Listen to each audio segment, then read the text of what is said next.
That night, as I was getting ready for dinner, I asked Nathan what he wanted to eat. Normally, a child would mention their favorite food like hamburgers or fried chicken, but Nathan seemed hesitant. It was more like he was puzzled by my question rather than being shy. "What's the matter? You can tell me what you like. Grandma will make anything for you." Despite my assurance, he didn't answer, so I felt like pressing any further would seem like I was blaming him. So I just told him to watch TV in the living room while he waited. I decided to prepare something that kids generally like and called Nathan to the dining table when it was time for dinner. However, Nathan didn't seem willing to sit down at the table. "What's wrong? Don't you want to eat?" Nathan shook his head vigorously in response to my question. "Then why?" Nathan looked at me with a puzzled expression and asked, "Grandma, is it okay for me to eat today?" I was so shocked by his question that I doubted my own hearing, thinking I might have misunderstood him. But when I asked again, Nathan's response confirmed that I hadn't heard wrong. "What? Is it okay for you to eat today? You're supposed to eat 3 meals a day, right?" Further questioning led to Nathan suddenly running out to the garden and starting to pull weeds. I was astonished by his sudden strange behavior. I stopped him from pulling weeds, hugged him, and brought him back inside. "Why? Why do I have to stop? I'm hungry." "You're hungry, right? That's why I prepared this meal for you. So why start pulling weeds?"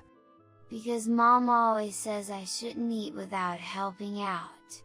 I was taken aback by Nathan's unexpected words and decided to ask for more details, which led to a shocking revelation. When I was 22, I fell head over heels for a man who transferred to my department from another region at the company where I was working. By chance, our homes were close, and we eventually started meeting up to go home together, even when our work schedules didn't align. One day, on a packed train ride home, I felt my heart racing as he protectively placed his body close to mine. In a moment of courage, surrounded by people, I whispered, "Would you go out with me?" Holding the sleeve of his suit, my eyes teared up from embarrassment as I confessed my love. I must have looked so sly at that moment. But he blushed and said, "Yes, Susan," and kissed me without caring about the people around us, marking the start of our relationship. Things moved quickly from there. We started living together, got married within a year, and were blessed with a child. We named our child Michael, fulfilling my dream of a happy family life. It was a moment of pure bliss. However, that happiness didn't last forever. When Michael was 3, I started to suspect my husband's late return home. With help from a friend who worked at the same company, we investigated his infidelity. I discovered he was leaving work on time, but was seen going to a hotel with a younger female colleague. That was the first time I realized his late nights were due to him meeting this woman. Clear evidence of an affair. Confronted with undeniable proof, he admitted to the affair. I felt like our happy marriage was nothing but a 4-year-long play act. I threw our rings and the divorce papers at him, taking Michael and leaving him behind. As a single mother, I worked hard to balance my job and household, raising Michael. Seeing my efforts, Michael, even as a child, did his best to help around the house to lessen my load. I remember crying at a school event when he wrote in an essay that his dream was to make life easier for me. Now, Michael is 27 and has grown into a fine adult, ready to introduce his partner, whom he wants to marry, to me. This is Mary. Mom, I'm thinking about marrying her. Mary, with her clear and confident manner, made a good impression on me without showing any signs of intimidation. Michael, if this is the person you've chosen, I won't oppose it. She seems very articulate and nice. Why not? Really? So, you're okay with us getting married? Yes, but make sure you two are happy, okay? She seems like a great catch. I know. Mary, let's build a happy home together. Yes, thank you, Susan. From my perspective, Michael and Mary seemed like a perfect match, and I gave my blessing for their marriage, sending them off to their bright future. Congratulations on your wedding, Michael, Mary. Tears of joy and a bit of embarrassment flowed at their wedding, reviving memories from the past.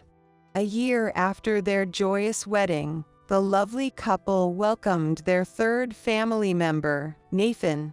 Being there with Michael for Nathan's birth and crying tears of joy was an incredibly beautiful memory. Michael, who adores children, cried even more than Mary, who had just given birth, which was a delightfully heartwarming scene for a mother. A few years later, I received a call from Michael. He mentioned he was going on a solo business trip and asked if I could occasionally check on Mary and Nathan during his absence. I think it'll be fine. Nathan's at that age where he's becoming quite the handful, and I'm worried. So, it doesn't have to be every day, maybe just once a week. I understood Michael's concerns. Michael was quite a handful as a child himself, always running off the moment you took your eyes off him. It'd be a big challenge for any mother to take care of him during those energetic and sensitive years. While Michael managed on his own until now, being away on a solo assignment made him understandably anxious. All right, since you asked, I'd love to see Nathan, of course. With that, Michael left for his assignment, and I planned visits to check on the two every weekend. Feeling a bit awkward about showing up empty-handed, I packed some of Nathan's favorite snacks and some homemade dishes for them. Upon ringing the bell and letting them know I had arrived through the video intercom, Mary greeted me at the door amidst the sound of bustling footsteps. What? Susan, what brings you here today? Well, Michael's been really worried about the two of you while he's away and asked me to check in. Oh, I see. It's a bit messy, but please come in. Though Mary seemed a bit flustered at first, it's understandable given the almost unannounced visit. Inside, Nathan, who was drying, greeted me with a smile. Reuniting with Nathan, who had naturally grown taller and had lost his baby-faced cuteness for a more boyish mischief. Here, I brought some snacks and homemade dishes for you to enjoy. Well, thank you. Michael really worries too much. Susan, please make yourself at home today. Taking up Mary's offer, I spent a wonderful day playing board games and card games with Nathan and watching his favorite cartoons. For dinner, we filled the table with the dishes I brought and some that Mary and I cooked together. Starting to eat, I felt a slight unease at Nathan's eagerness, reminiscent of the starving children I've seen on educational programs. Though I knew it couldn't be the case with Mary as his mother. It was inconceivable he wasn't being fed properly. Nathan, no need to rush. Your food isn't going anywhere. Despite my words, Nathan seemed too focused on his meal to listen. Nathan's been like this around mealtime recently. I guess my parenting must be at fault. I'm sorry. Well, he's growing. Kids need to eat a lot at this age, don't they? Feeling reassured, I shared some of my dishes with Nathan. After dinner and cleaning up with Mary, I played a bit more with Nathan. Before it was time for me to leave, months later, I received an unexpected call from Mary. Susan, I'm sorry for the sudden call. It seems Michael has fallen ill while away. Could you look after Nathan for a bit? I'm fine with it, but is Michael okay? Should I come instead? Despite offering to help, Mary insisted on not troubling me and left Nathan in my care. I can understand her concern for her husband's safety. I promised to look after Nathan while she took care of Michael. Mary emphasized contacting her if anything happened, as she might not be reachable while nursing Michael. Though puzzled, I respected her wishes, comforting Nathan and watching Mary leave for Michael. Is Dad okay? Don't worry, Dad will be okay. He's always been strong. Plus, Mom's with him. Comforting Nathan, I brought him back to my place, deciding to make this brief time a series of enjoyable memories, despite feeling a bit bad for Michael. Nathan, once we're at Grandma's, how about we play with some toys I used to play with? I've always taken good care of things, including toys from my and Michael's childhood, recently cleaned for Nathan to play with. Really? I want to play. Yay! Seeing Nathan brighten up at the mention of old toys relieved me, after his previous worried expression. We arrived at my house and spent a leisurely time playing with nostalgic pieces and board games, and watching cartoons that Nathan wanted to see.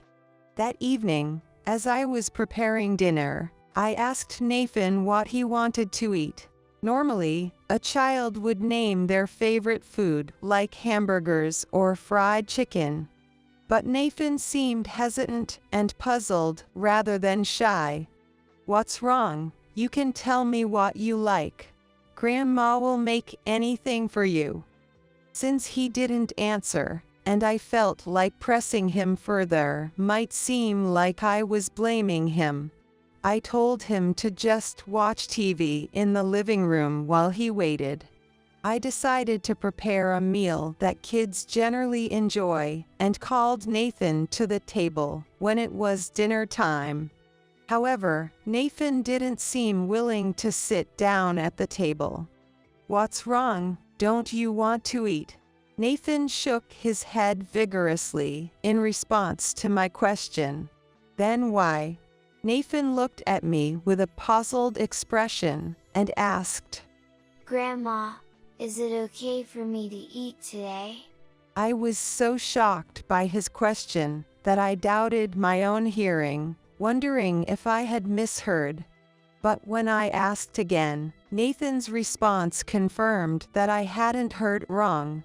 What do you mean? Is it okay for you to eat today?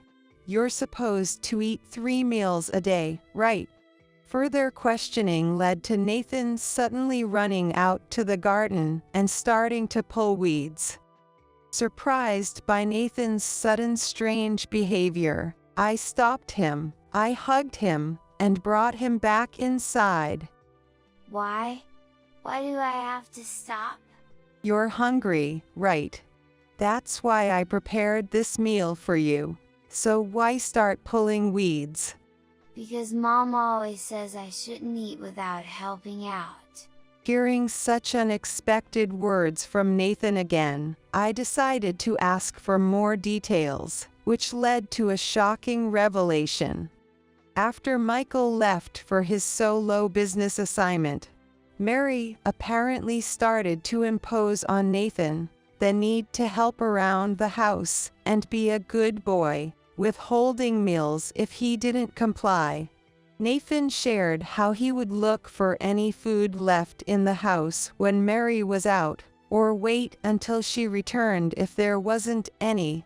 Tears of sadness flowed uncontrollably as I remembered my visit to Mary's house. At that time, she mentioned Nathan eating a lot because he was growing. However, I realized he might not have eaten until that point. I wondered why I hadn't picked up on the signs and acknowledged Nathan's true feelings sooner. Filled with regret and self-reproach. At the same time, I felt a surge of anger towards Mary. Listen, Nathan. You might not understand now, but what your mom is doing is wrong. You're allowed to eat well regardless of whether you've helped out or been a good boy. You're going to grow up, okay? After reassuring Nathan, I got him to sit down and we enjoyed a hearty dinner together, followed by watching cartoons and sharing watermelon for dessert. After making sure Nathan had fallen asleep, I texted Michael to inform him of the situation, urging him to contact me once he was well.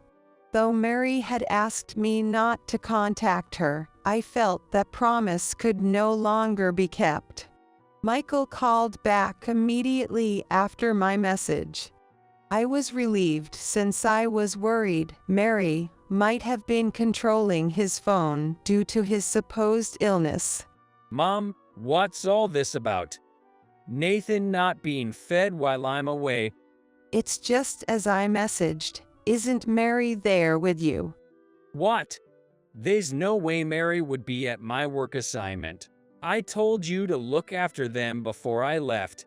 A discrepancy emerged in the story Mary had told.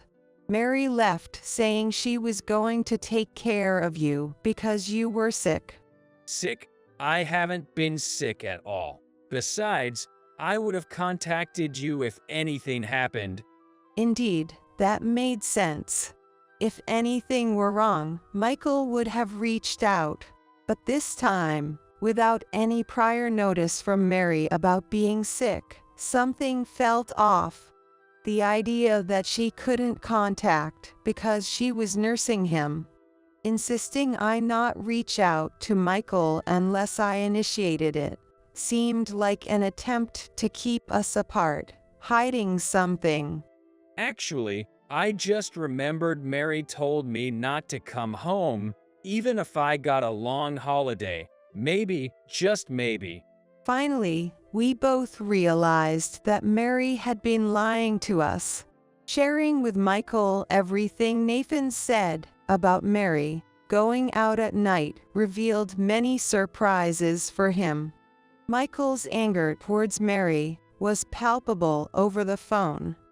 After hearing everything, Michael said he would take leave the next day to return to Nathan, ending our call for the night.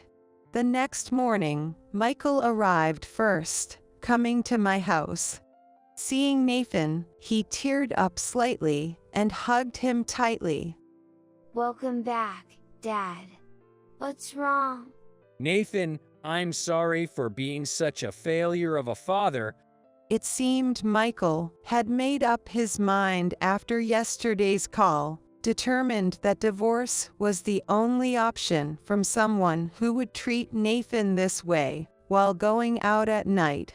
From Nathan's account and the absence of Mary, it was likely she was having an affair, taking advantage of Michael being away on business. Michael conducted a search for evidence at home, checking Mary's room and places where items could be hidden. Although no physical evidence was found, a check of the PC history revealed hotel reservations made for 2. suggesting nights spent away with someone else, enough to suspect an affair. Based on this evidence, Michael hired a detective agency to investigate further. A week later, unaware that Michael knew everything, Mary contacted me, saying she would return the next day, since Michael's health had improved. I immediately forwarded this to Michael, who took leave to wait for Mary at my house. Unaware, Mary walked right into what would become a battleground. Nathan, I've come to pick you up. The door opened to an angry Michael, and their eyes met. I locked the door to prevent Mary from fleeing and led her to a room to talk. I've heard everything from Nathan. While I was away, you didn't even give him a proper meal. Michael confronted her furiously, but Mary, avoiding eye contact, muttered it was discipline. Angered by her attitude, Michael presented further evidence from the detective's investigation and the hotel reservations, demanding a divorce and custody of Nathan. You can't be trusted with Nathan.